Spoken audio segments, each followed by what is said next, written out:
Bismillahirrahmanirrahim. Assalamualaikum warahmatullahi wabarakatuh. Anak-anak solih-solihah kelas 6 SD IT Permata yang Ustadz-Ustadzah sayangi karena Allah, bagaimana kabarnya hari ini?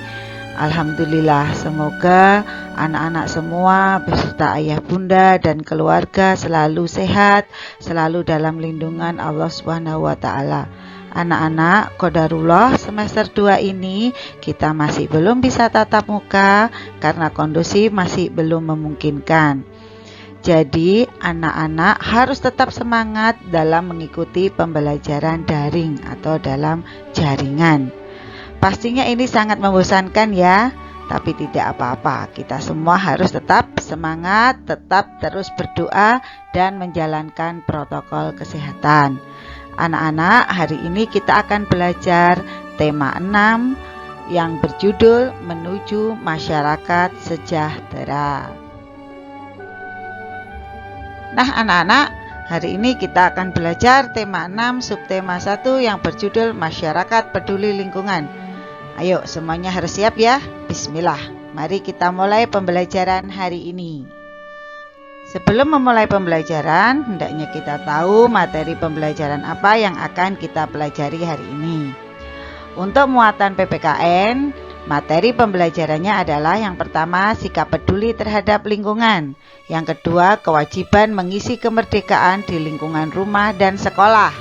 Yang ketiga, manfaat melaksanakan kewajiban dengan tanggung jawab. Kemudian materi pembelajaran muatan bahasa Indonesia yang pertama adalah kata kunci yang terdapat pada judul teks non-fiksi. Yang kedua, memperkirakan isi teks berdasarkan kata kunci dari judulnya. Yang ketiga, menjelaskan isi teks non-fiksi berdasarkan judulnya. Yang keempat, menceritakan perkiraan informasi berdasarkan kata kunci dari judul teks. Kemudian materi pembelajaran IPA yang pertama adalah pertumbuhan dan perkembangan manusia. Yang kedua adalah pubertas pada masa remaja. Dan yang ketiga adalah ciri-ciri fisik remaja pada masa pubertas. Kemudian materi pembelajaran selanjutnya adalah muatan IPS. Yang pertama kita akan mempelajari proklamasi kemerdekaan Indonesia. Yang kedua adalah upaya mengisi kemerdekaan Indonesia dengan perilaku positif. Kemudian materi pembelajaran muatan SBDP yang pertama adalah pengertian interval nada. Yang kedua cara mengubah interval nada pada tangga nada mayor lainnya. Dan yang ketiga adalah nama-nama dalam interval nada. Sikap peduli terhadap lingkungan. Peduli terhadap lingkungan adalah kewajiban kita sebagai warga negara. Peduli terhadap lingkungan dapat meningkatkan kesejahteraan masyarakat. Kita dapat menunjukkan sikap peduli terhadap lingkungan dengan berbagai cara. Nah anak-anak, seperti apa ya contoh-contoh sikap peduli terhadap lingkungan? Contoh sikap peduli terhadap lingkungan antara lain yaitu kerja bakti membersihkan selokan, kerja bakti menanam pohon, taat membayar pajak, ronda di malam hari. Kalian bisa memperhatikan contoh-contoh sikap peduli ini terhadap lingkungan. Biasanya kita ikut kerja bakti di lingkungan rumah, atau orang tua kita ikut membayar pajak atau ronda di malam hari. Lingkungan hidup perlu kita jaga agar lingkungan hidup tetap terlestarikan. Lingkungan hidup yang sehat tentunya akan mendorong terwujudnya masyarakat yang kuat. Sikap peduli dan memiliki rasa tanggung jawab perlu kita tingkatkan dalam melaksanakan suatu kewajiban. Anak-anak, sudahkah ada pada diri kalian sikap peduli dan memiliki rasa tanggung jawab? Semoga sudah. Kewajiban mengisi kemerdekaan di lingkungan rumah dan sekolah. Kewajiban adalah sesuatu yang harus dilakukan dengan penuh rasa tanggung jawab. Contohnya adalah kerja bakti yang dilakukan masyarakat merupakan salah satu bentuk kewajiban warga negara dalam mengisi kemerdekaan. Setiap warga negara menjalankan kewajiban dengan penuh rasa tanggung jawab. Nah, anak-anak, Salah satu cara melaksanakan kewajiban sebagai siswa adalah dengan menjaga lingkungan hidup di sekolah. Menjalankan kewajiban secara bertanggung jawab akan memberikan manfaat yang sangat besar, seperti terciptanya kerukunan antar warga, sekolah, dan masyarakat, serta lingkungan lebih nyaman untuk ditempati. Nah, anak-anak, contoh kewajiban siswa di lingkungan rumah apa saja ya? Contoh kewajiban siswa di lingkungan rumah antara lain 1. Belajar dengan rajin. 2. Menjaga kebersihan lingkungan rumah. 3. Mendengarkan nasihat orang tua. 4. Membantu orang tua sesuai kemampuan. 5. Menghormati orang tua dan menyayangi saudara. Sudahkah kalian melaksanakan kewajiban kalian di rumah seperti contoh-contoh ini? Semoga sudah ya. Semangat! Selanjutnya, contoh kewajiban siswa di lingkungan sekolah apa saja ya? Contoh kewajiban siswa di lingkungan sekolah yaitu menaati peraturan sekolah, menjaga nama baik sekolah, menjaga kebersihan lingkungan sekolah, memelihara fasilitas yang ada di lingkungan sekolah, menghormati guru, dan menghargai sesama siswa. Yang terakhir adalah contoh kewajiban warga masyarakat dalam mengisi kemerdekaan. Contoh kewajiban warga masyarakat dalam mengisi kemerdekaan terkait dengan kepedulian terhadap lingkungan hidup yaitu menanam pohon untuk menjaga lingkungan tetap asri, membuang sampah pada tempat sampah, membersihkan selokan, mendaur ulang limbah atau sampah yang dapat merusak lingkungan. Anak-anak, selanjutnya kita akan belajar manfaat melaksanakan kewajiban dengan tanggung jawab. Yang pertama adalah manfaat melaksanakan kewajiban di rumah. Contohnya yaitu kewajiban bangun pagi tepat waktu. Manfaatnya tercipta ketertiban dalam kegiatan rumah. Yang kedua, menyayangi semua anggota keluarga. Manfaatnya apa ya? Terciptanya ketenangan dalam keluarga. Kemudian kewajiban mendengarkan nasihat orang tua. Manfaatnya tercipta keharmonisan dalam keluarga. Kemudian kewajiban membantu orang tua, manfaatnya pekerjaan yang dilakukan akan cepat selesai. Kemudian manfaat melaksanakan kewajiban di sekolah. Yang pertama, kewajiban mendengarkan ketika guru menjelaskan. Manfaatnya kegiatan belajar berjalan dengan baik. Kemudian kewajiban datang ke sekolah tepat waktu, manfaatnya dapat berkonsentrasi dalam belajar. Kemudian kewajiban mengikuti upacara bendera, manfaatnya meningkatkan rasa cinta tanah air. Kemudian kewajiban menghormati guru dan sesama teman, manfaatnya tercipta kerukunan di sekolah. Kemudian manfaat melaksanakan kewajiban sebagai warga negara apa saja ya? Kewajiban membayar pajak, manfaatnya pembangunan sarana umum terus berjalan. Kewajiban menaati aturan lalu lintas, manfaatnya aman saat menggunakan jalan raya. Kemudian kewajiban menjaga kebersihan lingkungan. Apa ya manfaatnya? Manfaatnya merasa nyaman dimanapun kita berada. Kemudian kewajiban melestarikan adat dan budaya. Manfaatnya keragaman adat dan budaya tetap terjaga. Kemudian kewajiban mengikuti pendidikan dasar, manfaatnya mampu membaca, menulis, dan berhitung. Anak-anak, setelah kita belajar tentang kewajiban kita di rumah, di sekolah, maupun kewajiban kita sebagai warga negara yang baik dalam mengisi kemerdekaan, selanjutnya kita akan belajar tentang kata kunci yang terdapat pada judul teks non-fiksi. Apa ya teks non-fiksi itu? Teks non-fiksi merupakan teks yang ditulis berdasarkan data atau kenyataan yang ada. Kemudian, informasi dari teks non-fiksi dapat diperkirakan dengan cara mengetahui kata kunci yang terdapat pada judulnya. Kata kunci merupakan kata penting yang menggambarkan isi teks. Contoh judul teks non-fiksi, lingkungan sekolah yang sehat, mencegah bahaya demam berdarah, kegiatan penghijauan di lingkungan rumah. Jadi, teks non-fiksi itu adalah sesuai dengan kenyataan. Nah, anak-anak, kata kunci dari judul teks yang disebutkan tadi dapat digunakan untuk memperkirakan isi teksnya. Dengan menentukan kata kunci pada judul-judul di atas tadi, kita dapat memperkirakan isi teksnya. Ayo anak-anak, mari kita belajar menentukan kata kunci dari sebuah judul teks non-fiksi. Bacalah judul teks berikut, lingkungan sekolah yang sehat. Nah, kata kunci dari judul tersebut adalah lingkungan sekolah dan sehat. Contoh judul teks non-fiksi selanjutnya adalah kegiatan penghijauan di lingkungan rumah. Kata kunci dari judul tersebut adalah penghijauan dan lingkungan rumah. Selanjutnya, contoh judul teks non-fiksi adalah kewajiban mengisi kemerdekaan di lingkungan rumah. Kata kunci yang terdapat pada judul teks tersebut adalah sebagai berikut. Yang pertama adalah kewajiban, yang kedua mengisi kemerdekaan, dan yang terakhir adalah lingkungan rumah. Nah anak-anak, selanjutnya kita akan belajar tentang cara memperkirakan isi teks berdasarkan kata kunci dari judulnya.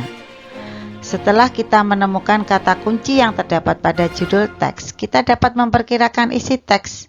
Kira-kira isinya apa ya? Artinya, sebelum membaca teks secara utuh, kita sudah memperoleh gambaran mengenai isi teks tersebut dari kata kunci dari judulnya. Mari anak-anak, kita akan belajar memperkirakan isi teks dari kata kunci judul. Bacalah judul teks berikut. Mencegah bahaya demam berdarah. Kata kunci yang terdapat pada judul teks tersebut adalah mencegah demam berdarah. Maka kita akan bisa memperkirakan isi teksnya. Yang pertama, menjelaskan penyakit demam berdarah. Yang kedua, menjelaskan alasan kita harus mencegah demam berdarah. Dan yang ketiga, kita akan memperkirakan bahwa teks tersebut menjelaskan cara mencegah demam berdarah. Selanjutnya, kita akan belajar menjelaskan isi teks non-fiksi berdasarkan judulnya. Kita dapat memperkirakan isi sebuah teks dengan membaca judulnya. Teks terbagi menjadi dua, yaitu teks fiksi dan non-fiksi. Teks fiksi berisi karangan seseorang berdasarkan imajinasinya. Contohnya novel, cerpen, dan hikayat, artinya tidak nyata ya anak-anak. Kalau teks non-fiksi berisi fakta-fakta, contohnya berita, artikel, jurnal, dan lain-lain. Judul dalam suatu teks merupakan bagian awal untuk mengetahui isi teks. Setelah membaca judul, kita dapat menentukan kata kunci dari teks tersebut. Kata kunci berguna sebagai panduan dalam menentukan isi teks. Setelah mengetahui isi teks, kita dapat menyampaikan isinya melalui lisan atau tulisan. Kita juga dapat menentukan isi teks dengan pertanyaan. Selanjutnya, perhatikanlah contoh berikut ini. Bacalah judul teks berikut, manfaat menanam pohon di sekitar rumah. Kata kuncinya adalah manfaat. Perkiraan informasi yang terdapat dalam teks berdasarkan kata kuncinya adalah membuat rumah menjadi sejuk dan asri. Kemudian kata kunci selanjutnya adalah menanam pohon. Perkiraan isinya apa ya? Pemerintah setempat dapat menggalakkan program menanam pohon di lingkungan rumah. Kemudian kata kunci selanjutnya adalah sekitar rumah. Perkiraan isi teksnya, menanam pohon di sekitar rumah menjadi salah satu cara yang efektif agar hidup kita sehat. Selanjutnya kita akan belajar tentang menceritakan perkiraan informasi berdasarkan kata kunci dari judul teks. Kita dapat menentukan kata kunci dari judul teks non-fiksi. Kata kunci tersebut dapat kita ketahui maknanya dari Kamus Besar Bahasa Indonesia atau KBBI. Berdasarkan kata kunci tersebut, kita dapat memperkirakan informasi dari teks yang akan kita baca. Selanjutnya, kita dapat memperkirakan isi teks tersebut berdasarkan judulnya. Setelah memperkirakan isi teks, kita dapat menyampaikan pendapat mengenai teks tersebut dalam bentuk lisan atau tulisan. Anak-anak, setelah kita belajar tentang kata kunci dari judul teks non-fiksi, kita akan belajar pertumbuhan dan perkembangan manusia. Apa ya perbedaan pertumbuhan dan perkembangan manusia? Pertumbuhan adalah proses bertambahnya ukuran dan jumlah sel di dalam tubuh. Artinya tumbuh semakin besar, semakin gemuk, seperti itu. Misalnya berat tubuh kita saat usia balita berbeda dengan saat masih remaja. Sedangkan perkembangan adalah proses pendewasaan atau pematangan organ-organ tubuh manusia. Misalnya bertambah atau berubah fungsi organ tubuh manusia. Jadi anak balita dengan anak-anak yang sudah remaja pasti proses berpikirnya atau pendewasaannya berbeda ya. Paham ya anak-anak? Setelah mengetahui perbedaan pertumbuhan dan perkembangan, mari kita belajar tahap pertumbuhan dan perkembangan manusia. Yang pertama adalah tahap bayi. Bayi adalah manusia yang baru lahir dan sangat bergantung pada orang tuanya. Bayi belum dapat berjalan dan biasanya masih mengkonsumsi ASI atau air susu ibu. Selanjutnya adalah tahap balita. Balita merupakan singkatan dari bawah 5 tahun. Masa balita biasanya sudah dapat berjalan, melompat, dan berlari. Mereka juga mulai pandai berbicara dengan orang lain. Adalah tahap anak-anak. Pada masa ini, anak-anak sudah mulai mandiri dan dapat melakukan pekerjaan ringan. Selanjutnya adalah tahap remaja. Adalah masa peralihan dari anak-anak menuju dewasa. Pada masa ini manusia mulai mengalami pubertas.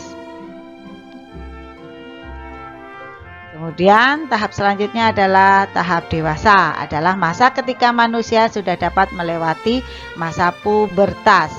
Manusia dewasa sudah dianggap mampu berpikir secara matang, sudah mulai berkeluarga dan memiliki keturunan. Tahapan yang terakhir adalah lansia. Merupakan singkatan dari lanjut usia. Pada masa ini manusia akan mulai beruban rambutnya, kulit keriput, masa otot dan tulang menurun, penglihatan dan pendengarannya pun berkurang. Nah, setelah kita mempelajari tahapan-tahapan pertumbuhan dan perkembangan, kira-kira kalian ini pada tahapan apa ya? Kalian ini berada pada tahapan masa remaja. Pada masa remaja akan mengalami pubertas. Mari kita belajar pubertas pada masa remaja. Masa pubertas adalah masa perubahan dari anak-anak menjadi dewasa. Pada masa pubertas, tubuh seorang anak akan mengalami beberapa perubahan seperti perubahan fisik dan tingkah laku. Pada masa pubertas akan terjadi pematangan fungsi organ reproduksi. Pubertas berasal dari bahasa Latin yaitu pubs yang berarti masa menuju dewasa. Pubertas adalah masa ketika seorang anak mengalami perubahan fisik, psikis, dan pematangan fungsi organ reproduksi. Perubahan ini dipengaruhi oleh hormon. Hormon merupakan zat-zat tertentu yang dihasilkan oleh tubuh. Nah, selanjutnya kita akan belajar ciri-ciri fisik remaja pada masa pubertas. Masa remaja adalah masa peralihan manusia dari anak-anak menuju dewasa. Pubertas pada manusia terjadi saat masih remaja. Semua manusia pasti akan mengalami masa pubertas. Ciri-ciri masa pubertas anak laki-laki apa saja ya? Pada anak laki-laki, masa pubertas akan ditandai dengan beberapa perubahan. Yang pertama, perubahan primer atau utama atau pokok, yaitu terjadinya pematangan organ reproduksi yang ditandai dengan dihasilkannya spermatozoa oleh testis. Kemudian perubahan sekundernya adalah tumbuh jagun pada tenggorokan. Kalian bisa lihat di bagian leher anak laki-laki. Kemudian tumbuhnya rambut pada bagian-bagian tubuh tertentu. misalnya pada ketiak dan tumbuhnya kumis. Kemudian pundak dan dada menjadi lebih bidang atau lebih besar.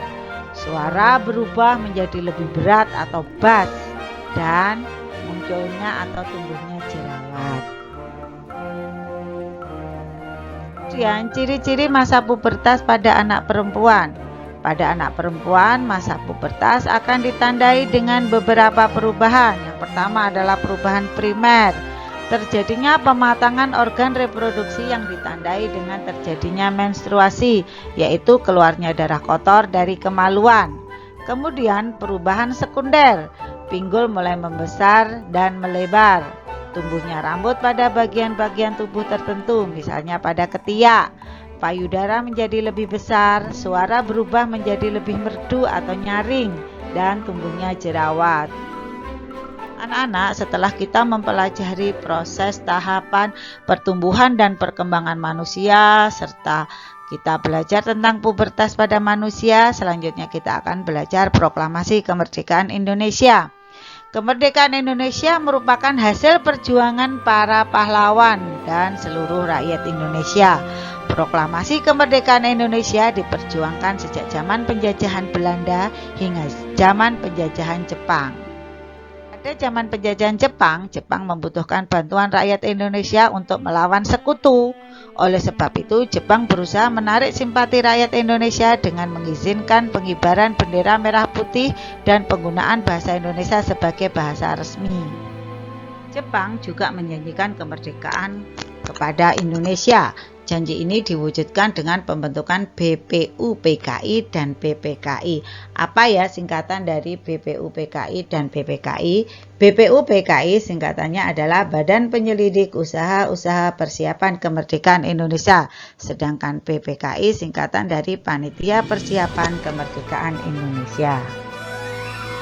Mari anak-anak kita belajar tentang perjalanan proklamasi kemerdekaan Indonesia.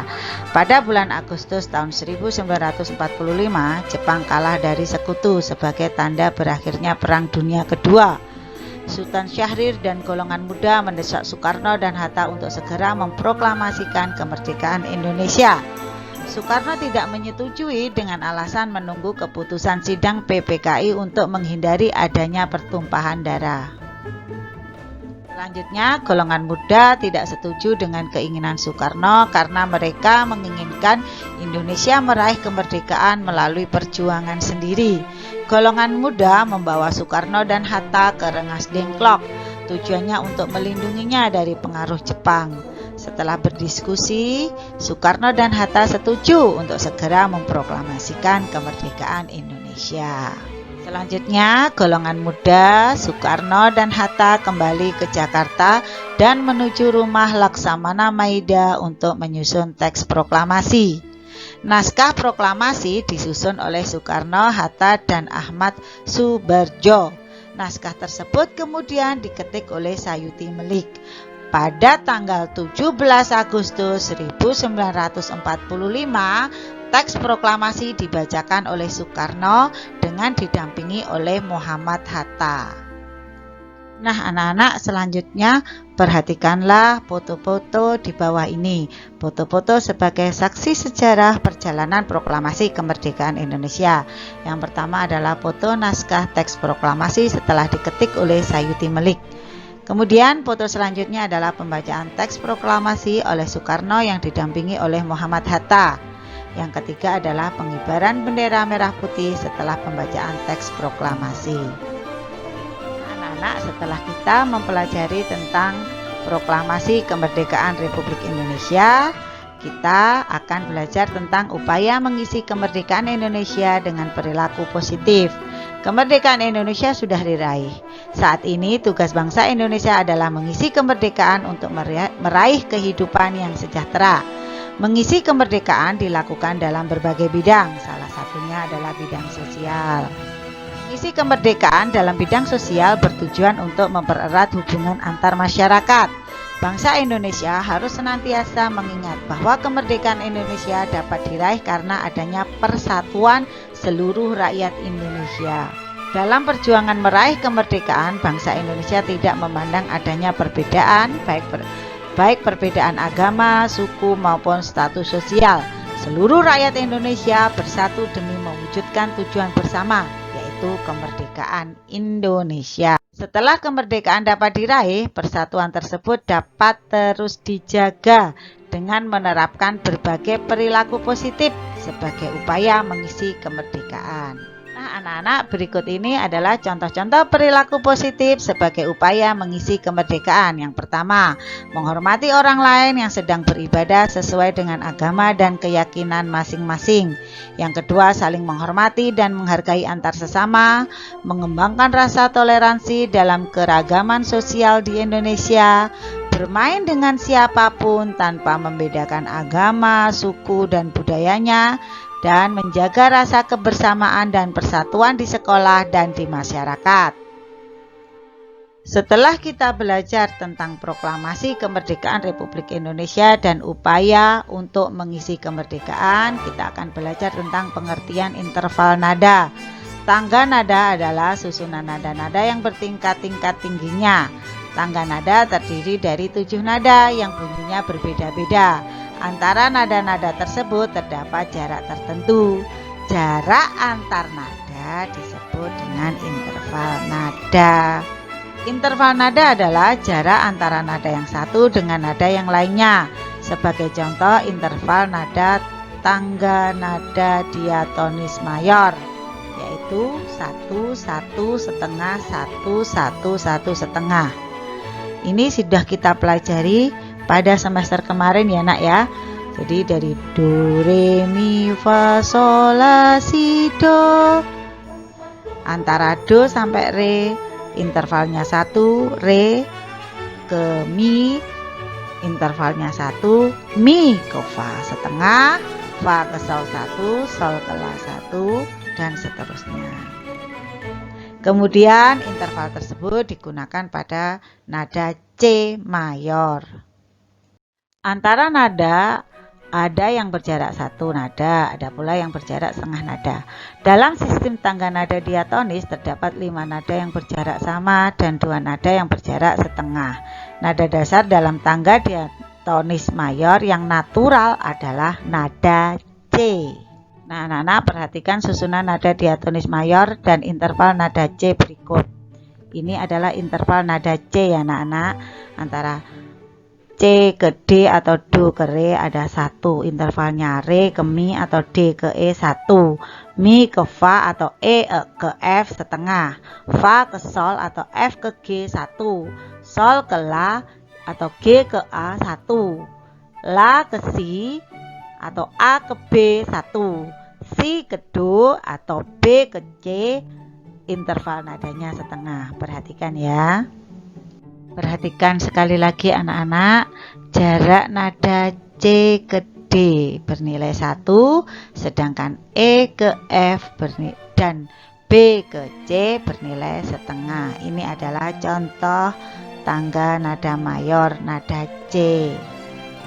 Kemudian kita akan belajar cara mengubah interval nada pada tangga nada mayor lainnya.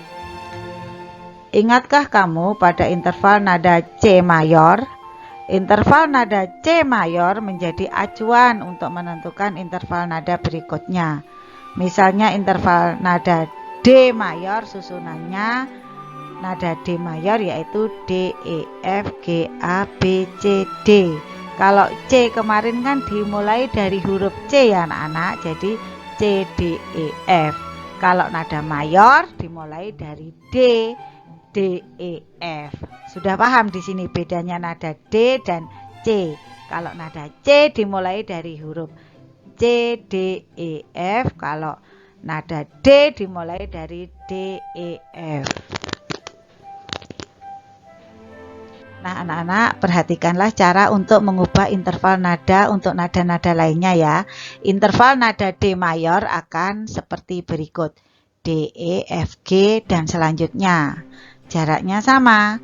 1 bila E ke F setengah dan B ke C juga setengah. Seperti tangga nada C mayor. Bedanya tangga nada C mayor diawali dengan C, D, E. Kalau D mayor D, E, F. Intervalnya yang berjarak setengah tetap di E ke F dan B ke C. Tetap ya anak-anak. Nah anak-anak perhatikan. Jika interval nada D mayor di atas, kamu dapat mengetahui bahwa interval nada tersebut belum sesuai dengan ketentuan interval nada C mayor ya. Kalau C mayor kemarin kan 1, 1,5. Nah ini 1,5. Ada dua nada yang harus diubah agar interval nada sesuai, yaitu nada F dan nada C. Maka kedua nada tersebut harus dinaikkan setengah nada menjadi fish dan cheese. D, E, fish, G, A, B, cheese, D. Akhirnya sama ya nak ya, sesuai dengan interval nada C mayor yaitu 1, 1,5, 1, 1, 1,5. Sudah sama ya? Paham anak-anak? Anak-anak selanjutnya kita akan belajar tentang nama-nama dalam interval nada. Interval nada juga disebut selang nada.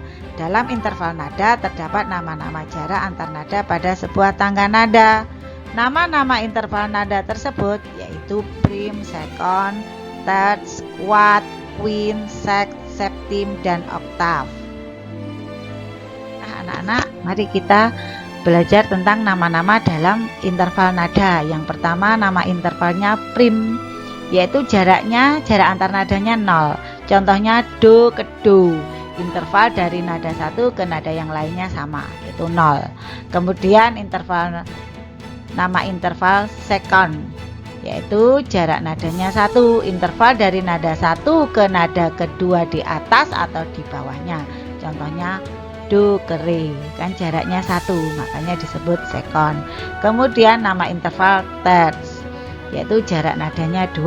Contohnya do ke re 1, re ke mi 1, jadi jaraknya 2, disebut third. Kemudian nama interval quart, yaitu jarak nadanya 2,5. Contohnya do ke re 1, re ke mi 1, mi ke fa setengah. 1 tambah 1 tambah setengah 2,5, disebut nama intervalnya adalah quart.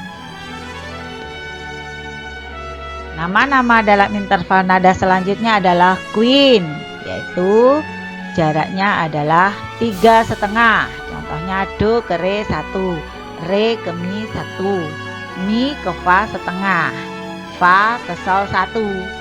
Jadi bila ditambah 1 tambah 1 tambah setengah tambah 1 adalah 3,5, disebut quint yaitu.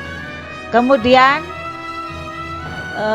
selanjutnya adalah sexth, yaitu jarak intervalnya adalah 4,5. Contohnya do ke re, re ke mi, mi ke fa, fa ke sol, sol ke la, yaitu jaraknya 4,5 ya antara do ke la. Kemudian nama interval selanjutnya adalah septim, yaitu 1 sampai 7, jarak intervalnya adalah 5,5 antara do sampai ke si. Yang terakhir adalah oktav, intervalnya 8 nada atau jaraknya 6, yaitu antara do ke do tinggi.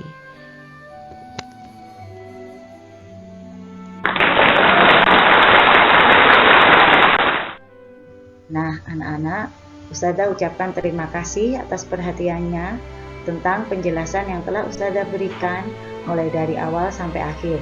Semoga apa yang sudah Ustazah sampaikan bermanfaat untuk anak-anak semua. Terima kasih, selamat belajar dan mengerjakan tugas dari Ustazah. Wassalamualaikum warahmatullahi wabarakatuh.